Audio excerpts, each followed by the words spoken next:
So good evening everyone. I am Vishal Maurya and I will be the host for our today's webinar, and the topic for the webinar is how to ace coding competitions on various coding platforms. And for delivering this webinar, we have a very talented and strong coder with us. Yes, you guessed it right. We have Mr. Jatin Nagpal, who is the latest ICPC, that is ICPC 20 Asia West finalist, and he is international master at Code Forces, and currently is doing internship at CodeChef.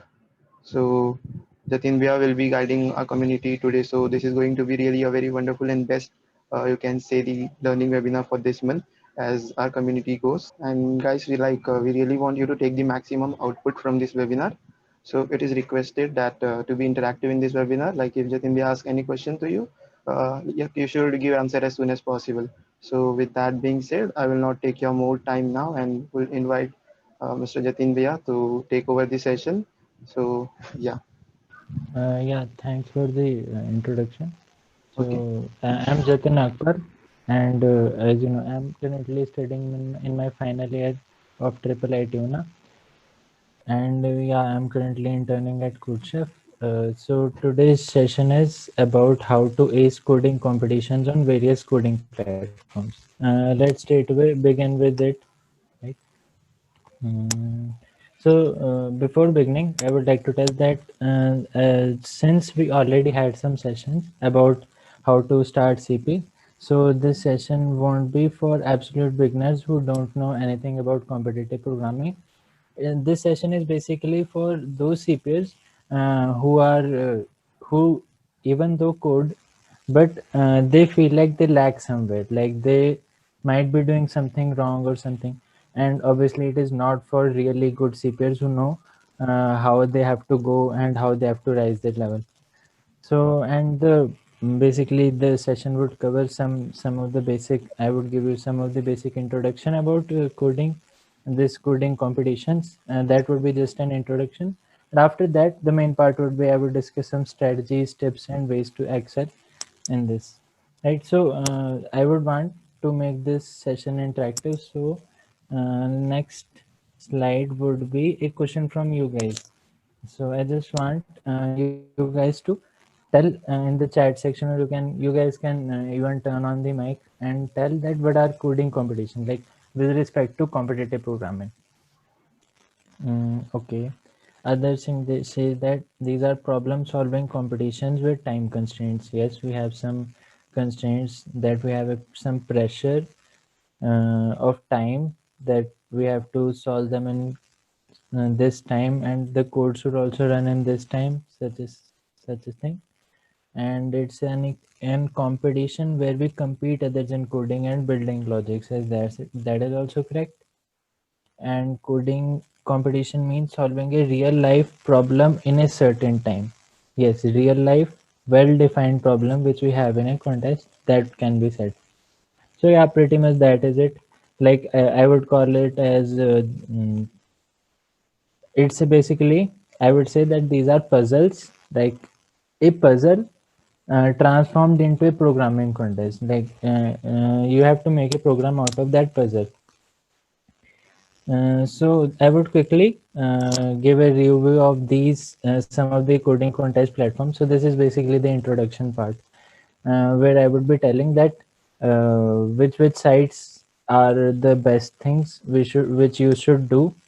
I recommend that these Code Forces, CodeChef, and AdCoder are the best sites for doing competitive programming. Code Forces is best because it helps you in short contests. Its short contests are really fun and quite frequent also. And in CodeChef, the best part is its long contest because it gives you 10 days to solve. Okay, and AdCoder, if you are bad at maths or you are bad at speedily doing something, so AdCoder helps in maths. If you are, then you can go for it. And these other platforms are also well known, but I would recommend you to do these. So this is just the introduction part, and there are some more important competitions also. And these are if you are a regular competitive programmer, then you must do these competitions once in a year. These are like once in a year things, like Snackdown, it is a team contest. It sometimes happens, it sometimes it doesn't happen. And next is CodeJam, Hashcode, and Kickstart. Oh, that is a typo. These are so basically CodeJam, Hashcode, and Kickstart are those competitions organized by Google and through which they hire. They do hire. You do get interviews if you perform pretty well in them. And Facebook Hacker Cup. So with this, you can maybe get an interview at Facebook. And ICPC, as you already know, we had a previous session about it. And Top Coder Open is a contest wherein like it is an Indian. I don't know more about it, but it is also well known for. And Codagon is basically a contest organized every year by Code Nation. So these are some of the important. So like now heading on to the main part.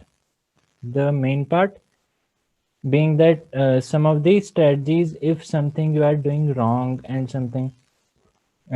So one of the, since the topic is about how to ace coding competition, so so this is the first question which comes to mind, that why is contest giving more importance than solving practice problems? So the one most reason is that it basically evaluates your performance. You can basically evaluate it in front of an entire world. You can basically check your performance, and basically you can have a rating that how you can perform in front of pressure, in such a pressure that basically like you have to solve in the last 5 minutes you have to solve that problem. So right, so now we would be talking about some of these strategies which you might be doing something wrong that you should be doing to excel. So okay, so the one most thing, this practice यार, ये चीज तुम दिन में 10 बार सुनते होगे। अगर तुमने कहीं भी अगर तुम देखो कोडिंग कंपटीशन, तो प्रैक्टिस तो ये चीज तो है ही, ठीक है। एक तो ये पॉइंट आ गया। दूसरा पॉइंट है प्री रिटन टेम्पलेट्स। अब काफ़ी कोडर्स क्या करते हैं कि जैसे तुम्हारे पास स्निपेट्स बना लो अपने, जैसे कि कोई वेल नोन डाटा स्ट्रक्चर है जो तुमने जैसे मान लो एक बार इम्प्लीमेंट कर लिया, जैसे डिसजॉइंट सेट यूनियन हो गया, जैसे सी भी हो गया। सबसे पहले लोग सी करते हैं, तो ये चीज़ें जैसे बार बार लिखनी सही नहीं होती, तो इनके ना अपने स्निपेट्स बना लो वेल नोन टेम्पलेट्स कि तुम्हें बार बार कोड ना करना पड़े। ये भी स्पीडली तुम्हें कॉन्टेस्ट सॉल्व करने के लिए हेल्प करता है। थर्ड पॉइंट हो गया क्लीन कोड। अब क्लीन कोड बहुत ज़रूरी है, क्योंकि अगर तुम यार क्लीन कोड नहीं लिखते, अगर जैसे मान लो तुमने इंडेंटेशन अच्छी नहीं डाली, तो तुम्हें पता ही नहीं लगेगा ये लूप कहाँ पे शुरू हो रहा है, लूप कहाँ खत्म हो रहा है। और ऐसे कुछ गलत कुछ भी लिख दिया, जैसे मान लो इसमें नेक्स्ट पॉइंट जैसे रिडंडेंसी। अब तुम कोई चीज़ जैसे 4 बार लिख लो, जैसे मान लो एक क्वेश्चन है जिसमें तुम्हें कोऑर्डिनेट्स में डील करना है, ठीक है। तो जैसे एक्स वाई कोऑर्डिनेट्स हैं, तो एक बार तुमने एक्स कोऑर्डिनेट पे करा, एक बार तुमने वाई कोऑर्डिनेट पे करा, ऐसा सा क्वेश्चन है। उसके बजाय अगर तुम ऐसा कर लो कि एक बार एक्स कोऑर्डिनेट पे कर लो और एक बार एक्स वाई एक्सिस को ट्रांसपोज कर दो, और फिर उसके बाद एक्स कोऑर्डिनेट पे दोबारा सॉल्व कर लो। मतलब मैं बेसिकली ये कह रहा हूँ कि जहाँ पे भी किसी भी क्वेश्चन में तुम रिड्यूस कर पाओ कि ये चीज़ दोबारा दोबारा लिखनी नहीं है, वहाँ पे प्रेफर करो कि तुम वो फंक्शन बनाओ उसके, कि जैसे कोई भी चीज़ हो रही है उसके ट्राई करा करो। क्योंकि नहीं तो कुछ क्वेश्चन जैसे आते हैं, कुछ क्वेश्चन बेसिकली कहते हैं उनको कैंसर क्वेश्चंस। कैंसर क्वेश्चंस क्या होते हैं कि उनकी बहुत ज़्यादा इम्प्लीमेंटेशन होती है, तो उसमें कई बार क्या होता है कि लोग मतलब ऐसे 20-30 इफ एल स्टेटमेंट्स ही लिखते रह जाते हैं। तो that is not appropriate way to do it. क्योंकि अगर मान लो तुमने उसमें एक गलती ढूंढी, तो तुम्हें और गलतियाँ तो तुमने अगर एक इफ ब्लॉक में गलती ढूंढी, तो तुम्हें सारे इफ ब्लॉक चेंज करने पड़ेंगे, ठीक है। और जैसे तुम कोई कॉन्टेस्ट देते हो, तो फिर क्या करना है तुम्हें, जब भी कोई क्वेश्चन सोचना है तुम्हें कि कौन चूज करना है कि कौन सा क्वेश्चन तुम्हें करना है पहले सॉल्व। तो पहले वो वाला चूज करो जो तुम्हें सबसे इजी लग रहा है। जैसे कि अगर कोई या तो तुम सीधा उठा लो जो कि ज़्यादा सॉल्व वाले हैं, ठीक है, या तो फिर जो तुम्हें देखने से इजी लग रहा है, ये कर सकते हो। और हाँ, नेक्स्ट पॉइंट इंपॉर्टेंट है, डोंट स्टार्ट कोडिंग डायरेक्टली। ये एक्चुअली ये वाली चीज़ मैं करता होता हूँ, लेकिन ये बेस्ट नहीं है। मतलब ये चीज़ नहीं करनी हमें। क्यों? क्योंकि जैसे मैं भी कोई भी क्वेश्चन सोचता हूँ, जैसे मान लो, तो फिर उसके बाद मैं उसका मान लो कोड करने लग गया, तो एक पॉइंट पे मुझे आता है कि यार ये मैंने गलत सोचा था, तो दैट इज वो डबल हो जाता है काम। अगर तुम एक बार तुम्हारे माइंड में एक एग्जैक्ट आइडिया बना होना चाहिए कि तुमने इस क्वेश्चन को तुम कैसे करोगे सॉल्व, ठीक है। हाँ, वो पार्ट तुम कोड कर सकते हो जिसके बारे में श्योर हो कि ये तो आएगा ही आएगा। So here I was that don't start coding directly. So that was basically have an exact overview of how you would solve that problem, and after that only start coding. What that helps is basically, if you have a like if you directly start coding, then at a point you turn out to be wrong, that maybe this approach can't be done, we have to move to another approach. Then in that way you would have to do double work. So that's why you should basically have a short idea before starting to code. And next point, it is also one of the important point that like whenever what I do is like when I know that I have coded this question and I have checked like the sample cases, when I have checked the sample cases of the of that question, after that what I try to do is I wait for 1 minute and try to think if my question can go wrong anywhere or not. This is a good strategy. It would give you some penalty, but that penalty is less if you do a wrong submission inside. So this is a better way to do that. I do it. I recently started doing this, and it helps. I've found doing less wrong answers. And next thing is contest rules. Yeah, this is also important. Like for every competition there are some different rules. So like in some competitions you may do many wrong submissions, and then also your rank won't be affected that much. And in some contest you should like in ICPC you should think 10 times before submitting that solution, because its time penalty is really harsh. I think it is 20 minutes, the penalty which you get after submitting a wrong submission. So contest rules also, and this point is added in the calculator risk part. That is that basically like if you have 5 minutes, like if the contest ends in 5 minutes, then you can take the risk to submit as much as you want, because in 5 minutes it is like really difficult to get that question correct. But if you have like 1 hour, then basically you can take a risk that I would think for this question for some time to see if something goes wrong or not. I would, and then only I would submit.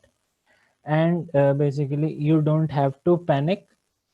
This comes with giving more and more contests, like as you would keep giving more, and when you basically panic, then what happens is that uh, your code writing, so for example you panic, so either you would not write code after that, or either you would write wrong code. So you have to keep a calm approach while giving a contest. And the main, this next point is also main, that do absolve after giving a contest. You know that this is one simple approach with which a coder can apply to basically excel in that. Give contest and just absolve, give contest and absolve, give a contest and absolve. That could also bring him to the next level, to the red level. But yeah, I would also suggest that you should also try reading resources along with it, like reading algorithms and all. because all of them sometimes for a platform like I would say that Code Forces, like at Code Forces there are pretty much less segmentary problems which rarely do come. So I would also suggest to reading blogs and other things. Let's move on to next slide. So these are some of the tips to excel in contest. These are not hard and fast rules. You may follow it or you may not follow it. Okay. So like in a contest, as I said, that if you are basically uh, you solved a question, like say, but you coded really very much high on lines, you coded really bad for that question, and you felt that if that was the question, how did other coders do? Like then you should definitely check the red code, because they basically they use pretty much advanced techniques. Like they would use like bitwise for things which you may use two if statements for that. Like you should definitely check red codes and try to improve your codes. So if you would be writing short code, then obviously debugging would be easier, and writing would also be easier. So basically everything would become easier if you write smart codes. And next point is read blogs. So like at Code Forces at top code, you can see that there are like several blogs, like um, for excelling for like one of the blog which is there is that tricks in C++. So like that also covers up some of the tricks that basically write, instead of writing a large part of code, you can use this trick to do this in a smarter way, in a smarter and efficient way. And there are some other blogs also wherein a person has thought of a problem in a different manner, and you would have solved in that way that you wouldn't have that you couldn't have imagined that that question could be solved in that way also. You would have solved that in another way. So that those blogs also help. And third point is don't give up. uh, this is the I would say this is the main thing due to which people don't perform good enough in contest. Like what generally people do is, like in a 2 hour contest, if they are given, then they like so for example, a person has started, then for example he was able to solve only one question in 1 hour. Then that second hour he won't give, like for example, he solved first question in 5 minutes, and then the rest 55 minutes he gave for the second question, and then he gave up. That is something you should not do. You should stick to that 2 hours, that at least for this 2 hours I have to give my best, because you never know that at which point you may get the logic of that. I myself experienced these things, that initially I didn't used to have confidence that I would be able to solve next question. So I used to quit after 1 hour 20 minutes, when I felt that okay, this question is quite tougher. But now I feel a drastic change. That is like in the last 40 minutes, if there is a question at which I would try hard, then maybe in last 5 minutes I can solve that. And that maybe would be improved by time, and you would end up being a good coder, being a good and fast coder. And next point is patience and perseverance is the key. Yeah, that is the key. Like you need to be patient enough. Like whenever you learn things, you need to be patient and keep learning things, because with patience only you would excel. Like um, initially, if a person starts to know a logic, then he would find it hard to understand that logic. But as soon if he gives up enough time and patience to that, then he would find that question easy. Like so basically it's like uh, things get easy after you have patience. So if you don't have patience, then things would stay difficult for you. And next thing is editorial. So like one thing which I would say is like uh, after after giving a contest, you should try to absolve the questions. And when you try to absolve the questions, so for example, keep a fixed time that after this much time you would look at the editorials. So that would be the ideal time for you. If you are like a beginner, then you can give up to 2-3 days as well.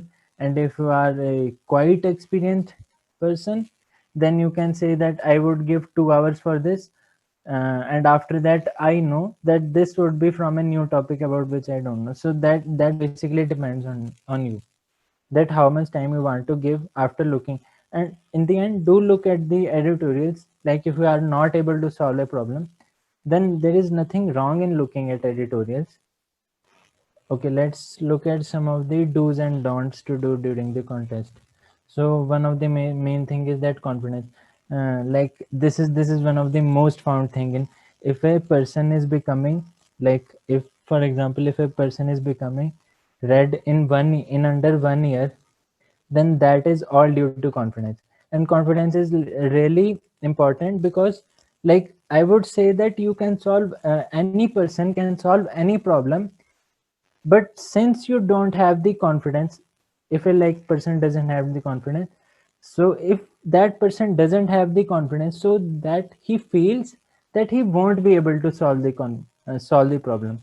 But my theory is that any person can solve any problem if he gives enough time to that. So that confidence you must have within yourself to solve this. And second point is focusing more on language. So this is don't, because there's a oops in the front. So like this is my experience that usually every 1 week or 2 week I get a LinkedIn message from a person asking that should I focus on C++ or move to Java, should I focus on Java or move to C++ for competitive programming.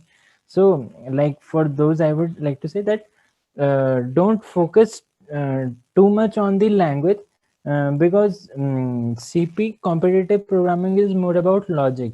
Like language won't matter. Like language is not a too much of barrier. Like if you are okay, like if you are going up to a next level of competitive, like you are going on to advanced level of competitive programming, then maybe I would prefer that you should use C++ only. But that is not a barrier. You may use any language for this. So don't focus more on language. That's the main point. And yeah, next point is that all practice and no learning, or no learning, or no practice and all learning. This is also a don't. That is so whenever you learn a logic, you also keep implementing that. Basically it's not a one way, because these are the competitive programming is the mix of these both things, logic striking and also coding that part. So you need to be good in both of those.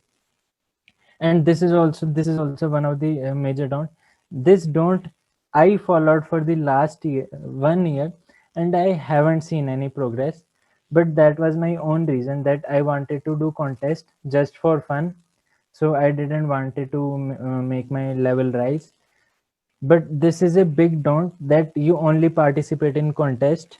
So after that contest you don't absolve, or you don't. So basically if you get stuck at a problem in the contest and you aren't able to solve that problem, then if it comes out in next contest, then still you won't be able to solve that problem. So basically your level would stay the same.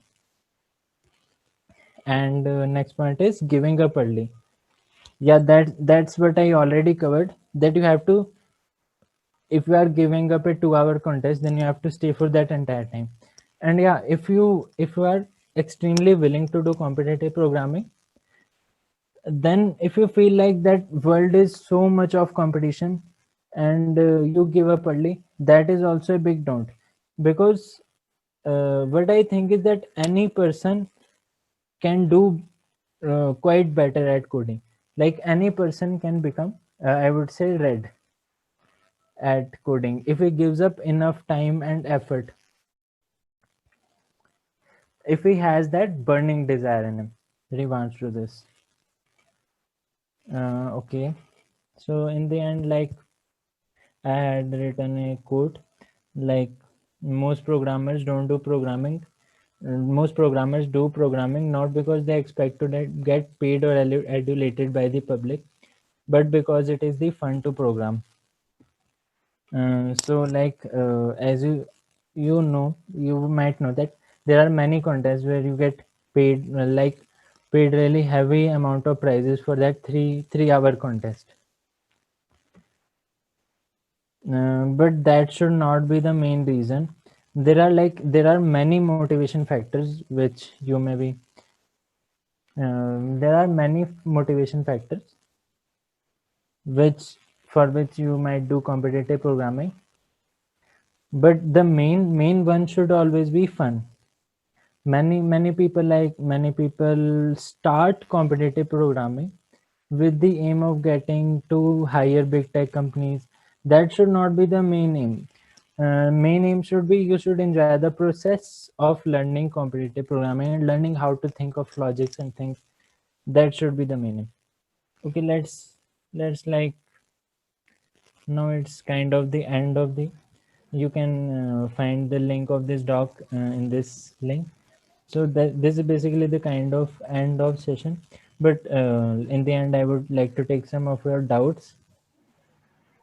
So Hitash Parikh asks, what was your journey in competitive coding, like when you started, how much time it took to reach you here?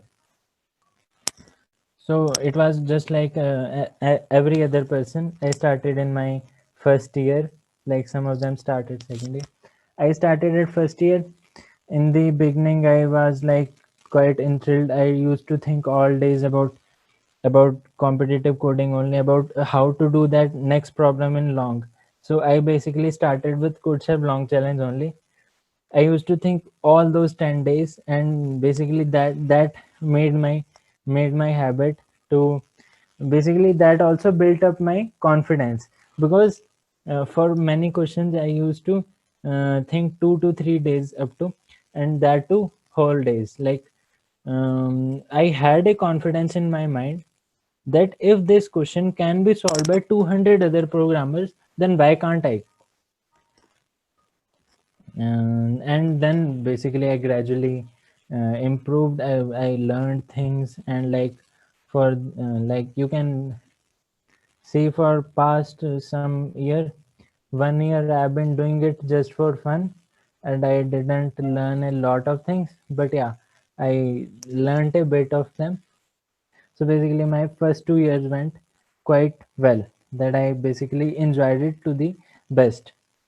Okay, one of the question is, here is, in every CodeChef long challenge, I'm only able to solve 4 to 5 questions max. How can I improve and solve more? So that is I would say this main thing only, that just keep thinking about those problems for 10 days, and in the end sometimes it may come out that uh, you didn't knew that topic, so that's why you couldn't solve that problem. In the end that may turn out to be that, uh, but then also you can learn. Like, basically what I'm saying is, just use those 10 days to basically research that what this possible logic could be, do Google and stuff, and do everything to basically find out that, just keep thinking about that question for those 10 days. How can I improve and solve more? So basically, long is such a contest which also requires heavy data structures. So, like, before, like, you must have an overview. That is also a good practice. You must have an overview of all those advanced algorithms. Like, you just don't need to understand them completely. You just need to know what all high level data structure do, like suffix, array structures, like these heavy data structure, what all they do to And when such a problem arrives, then you can basically learn that topic, um, and then implement it. Okay, so like we have one question here. The question goes like, I can't perform my best in small duration contest and ends up messing up entirely, like just moving between to and fro between different questions. Okay, like what I do is basically, if you have like two three problems which you could solve, and you are basically confused that which one you should solve, then in short contest you can basically do this, that read like three problems, like you are saying, like for example, I'm talking about three problems and I'm confused, and they had same number of submissions. So I would view each of them for like 5 minutes, and in the end would think from my mind that which topic I'm strong at and which question would I able to solve the best, and pick that problem and decide that I have to do this one only and not wander around. And like sometimes some people also have the opposite problem. That opposite problem is basically that they get stuck at one problem, and the entire contest goes, and there was another problem which was easier and which he could have solved. Some people also get that issues also, and for that issue what I do is like, if there is a long contest and basically you have given enough, so like in basically like in this method is used in ICPC, that in ICPC for example there are 5 hour contests. So if you are giving like 1.5 hour to a question, then maybe you are taking too much time to that, so you have to shift quickly at that time. That is also essential deal. But yeah, like wandering at questions is something which you should do for a little bit of time, and in the like uh, after 5 to 6 minutes you should decide that I have to do this question and give that your best. Okay, next question is, my ratings don't increase, I feel frustrated. Some I feel stuck, either ABC if it is easy or AB if tough. Okay, and sometimes I think, why to read new algos if my rating is not increasing? Like, how much time I give to absolving, like before going through, how much time should I give uh, before going to editorial? Like how much time factor I already covered, that basically it depends on you. And the thing that solving you get stuck at ABC, that point is that basically the next question either might be of a topic which you might not have read about, or if it is not, and if you are saying that you are stuck in logicking that problem, like basically I'm assuming that the next question you couldn't find a logic for that. So in that case, I would recommend that the main tool is practice, practice, and practice. Because like you can see my profile also, that in the start I also started with, I in fact one two contest I couldn't solve even a single problem. That also happened. But with practice, like you get to know that instinct that how to think of these problems. So I would say that practice is main in these ABC stacking things. And for further problems, you may need to read new algos for high, if that is enough. uh, how much time do I give to absorbing? Yeah, that I already answered. Which maths topic do I need to prepare for CP? Maths, even if you know basic maths, like what do we need? The topic which is mostly used is expected value. So I think maybe you should know about that. Like you can go with basic maths also, And in the way you can keep learning things, like if in a contest expected value question arises and don't know about, you can simply google it.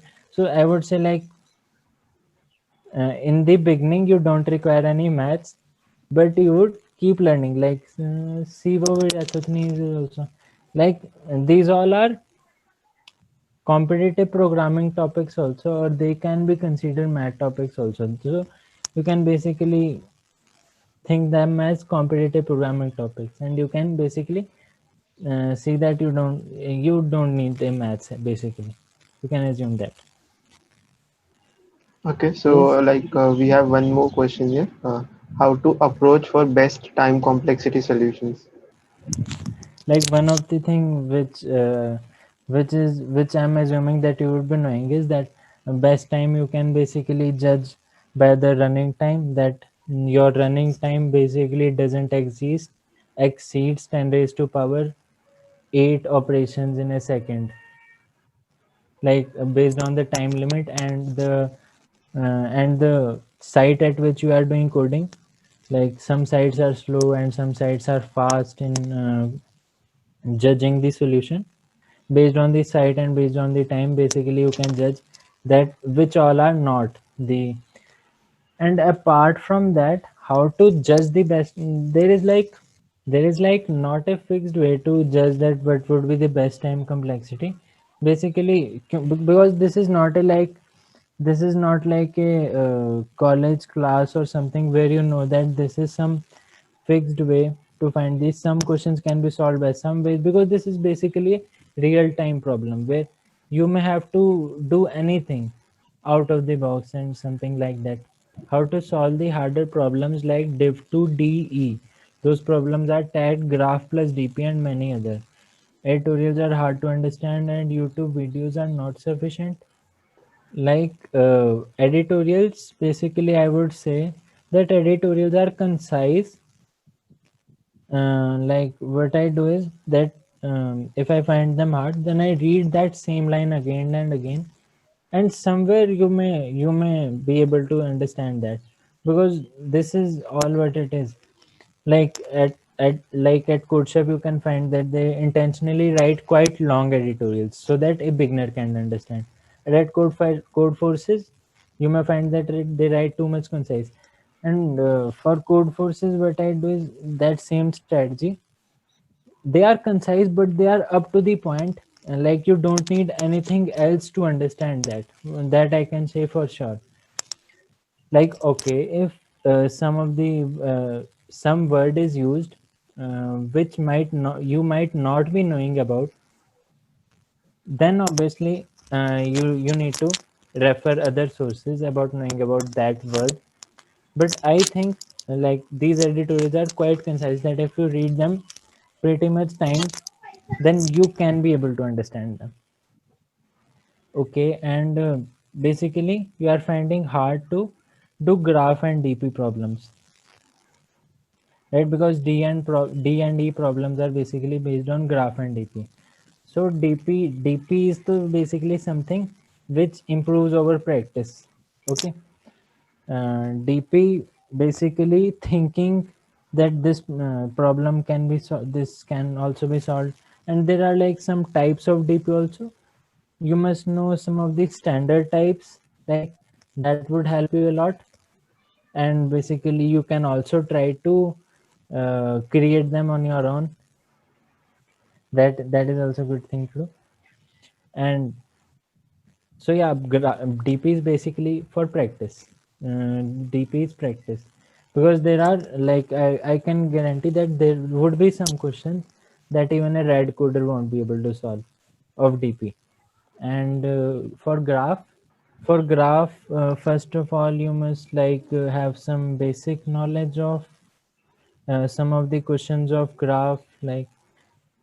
And after that there are, like, I would say that there are some algorithms of graphs that you can basically try to understand, like some complex graph, uh, articulation points, some that basically all of the data about graphs you can find at cpalgorithms.com. Okay. So like we have got an interesting question. Like it depends on you.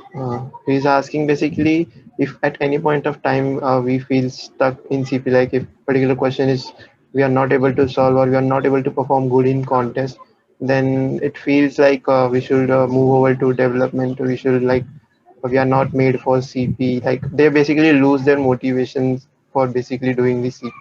So like how would you suggest to overcome these situations? Okay, so like there is one code by very very good programmer. I don't know his name. That what he used to say that if you are learning enough things, if you don't stop learning, if you keep learning algorithms, then it is just a matter of time after which you would see a huge rise in your rating.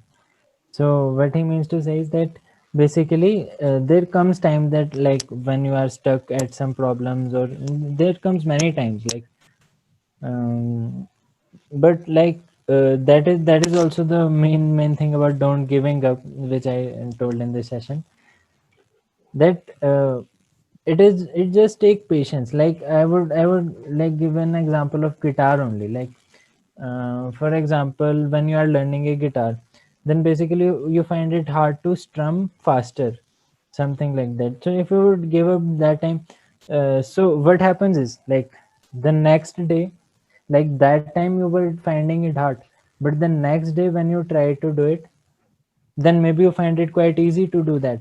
Like it does happens. Like it's just patience, and like with each passing day you would be improving your skills if you are learning enough, and you will see your rise in CP. Do you suggest one can get better at constructive, since all problems are different? Practice doesn't make sense. So constructive is basically that thing only, that basically opening of your brain thing. I would say that if you can solve constructed problem if you know how to think.